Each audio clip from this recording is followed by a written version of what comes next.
everyone, welcome to day 2, and today we're talking about distractions, the subtlety of distractions. And I think this is a very important topic because I said the same thing yesterday, but I sincerely think it's a very important topic because we're in a time where it is no longer business as usual. And what I mean by this is we're in a time where the assurance of a bright and prosperous future can no longer be hinged on the technicality of your plans. If you are still hinging the possibility of your next on the technicality of your plans, then you most definitely will lose out on a lot of things that are happening in this time and in this season.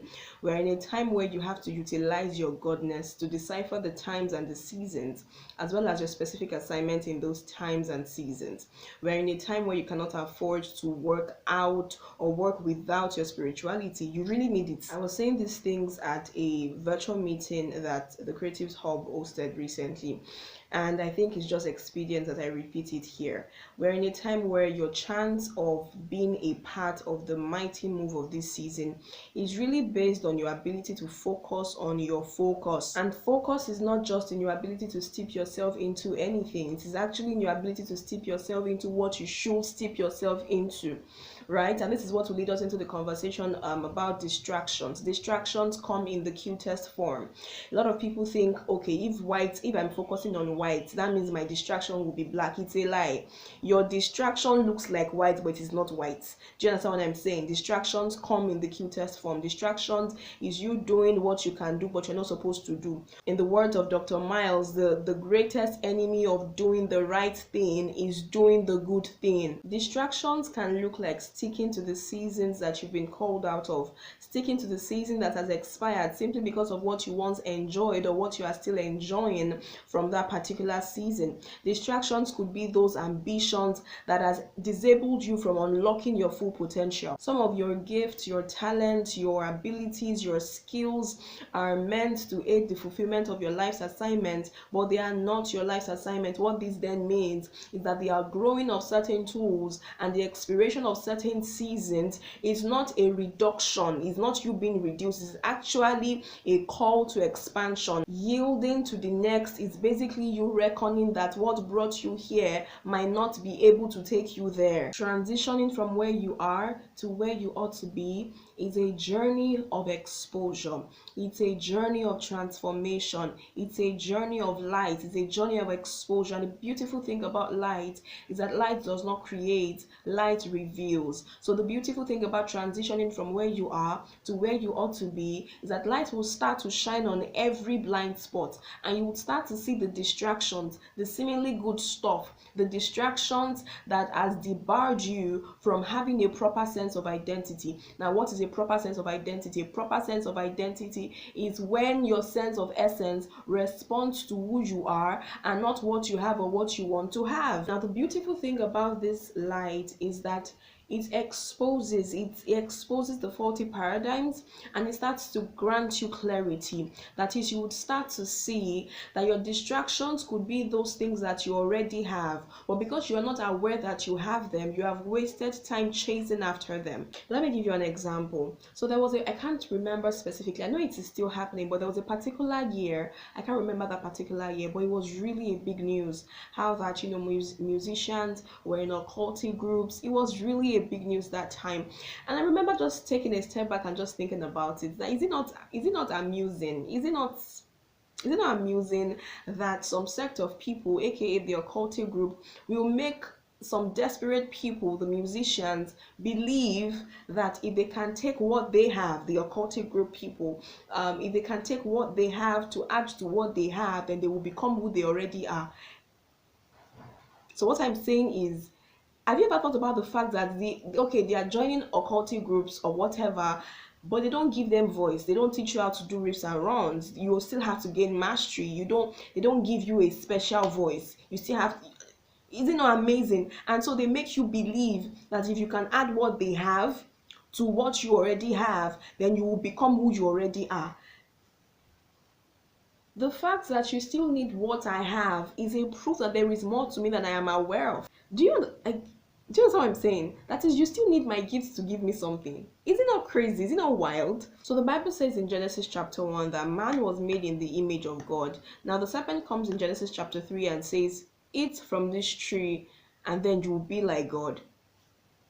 So I dare say that the root of every distraction is ignorance that is fueled by selfishness. The Bible says, what's it called now?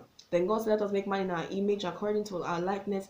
And He blessed them. He said, "Be fruitful, multiply, fill the earth, subdue it, have dominion." So be, do, have is the principle for purposeful living, but do, have, be is the principle for distracted living. So distracted people are doing things to have things, so that by the reason of what they're doing and what they have, they can now be a particular kind of person. Now, there are three core properties of distracted living. One, the gratification of the flesh. Two, the allurement of the things of the world. Three, an obsession with status and importance. Another way to say it will be wanting things your way, wanting everything for yourself, wanting to appear important. My Bible scholars know that I'm quoting 1 John 2:16. You were not created to derive your sense of identity from things. Do you get? Your life's assignment is peculiar to you. And see, if you are so obsessed with things, there is a high chance that you will ignore your purpose. You will leave your purpose alone.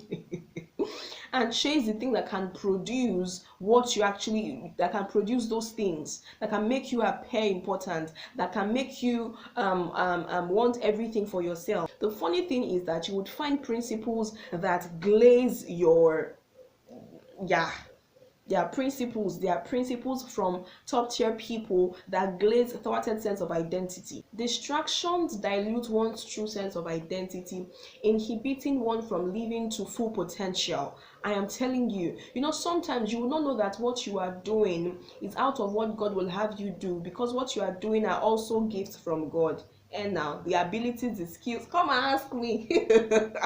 You will not know, because these things that you can do, you have the ability to do it. So why will you cannot really, it does not really make carnal sense that the same gifts that God gave you, you're not supposed to. It didn't connect. You get me now? When we submit to God's will, it is when we say yes to God's will that we start to see that actually we have just been doing our own all this way. And guess what? This is not even that passion profit conversation. Should I do what should I pray? This is not even that conversation, to be sincere. I'm telling you. Does God want you to do business? Yes. Does He want you to have money? Yes. Don't be deceived. Yeah, don't be deceived. I'm telling you. But does God want you to do His will for? Yes. I'm going to keep saying this. Keep saying this rather. God has invested so much in you, and the solidity of His ROI, the solidity of His return on investment is in the details of your becoming. He is very much interested in you becoming the best version of yourself. Sometimes, moving from where you are to where you ought to be. That is, when I say moving from where you are to where you ought to be, I'm basically talking about you yielding and submitting to God's will for your life. Sometimes it can come with disruptions, and sometimes, not all the times, but sometimes those disruptions are a testament of your lust. They are a testament of your stubbornness. The people that I'm talking to know that I'm talking to them. Sometimes the intensity of those disruptions is a proof of how distracted you've been. I'm telling you. And the thing about this distraction thing is, it is not a one size fits all thing. It is not because this was a distraction for me to. No, it is not. I'm telling you, it is as you yield to God's will for you. I'm telling you, see, yielding to God's will for you comes with a lot of shockers. Those who are in a sifting season, those who have been in a pruning season, understand what I am saying. It comes with a lot of you will be so shocked at how much you've been saying, "Oh, I love the Lord. Oh God, I'm doing." Oh, you'll be so shocked at how much you've been saying that all the years, but still you place your ambitions above God's will for you. So I might not be able to exactly tell you what your distractions are, or this is what is distracting you or not. But one thing I'm sure of is that the core of every distraction is an obsession with the flesh. And so what we see is that as we walk with God, as we behold to become, our flesh starts to experience shrinkage. Yes, our spirit starts to have dominion, because now our spirit is not just Our spirit is the spirit of God. The depth of our spirit starts to influence our decisions, starts to influence our desires. Yes. And the beautiful thing is, the more you focus on your focus, the more lucid your vision gets. You start to see clearly. You start to have an understanding of your entirety, an understanding of your assignment. You are able to deploy who you are into different sectors, into different spheres of influence. We can no longer afford to be distracted. I'm telling you, distractions keep you in cozy domestic arrangements that will fortify commonness and ordinariness. Distractions keep you in a rat race, and the funny thing about being in a rat race is that even if you win a rat race, you are not less of a rat. And so to break free from distractions, to transcend commonness, you need a mind shift. Your perspective must be upgraded. Your mind must be transformed. Your definition of success must be in alignment with the fulfillment of your life's assignment. You must be delivered from defining success based on what everybody defines success as. You must start to see success as how loyal you are to your life's assignment. So in case you're saying, okay, how then do I transcend commonness? How do I get out of this rat race?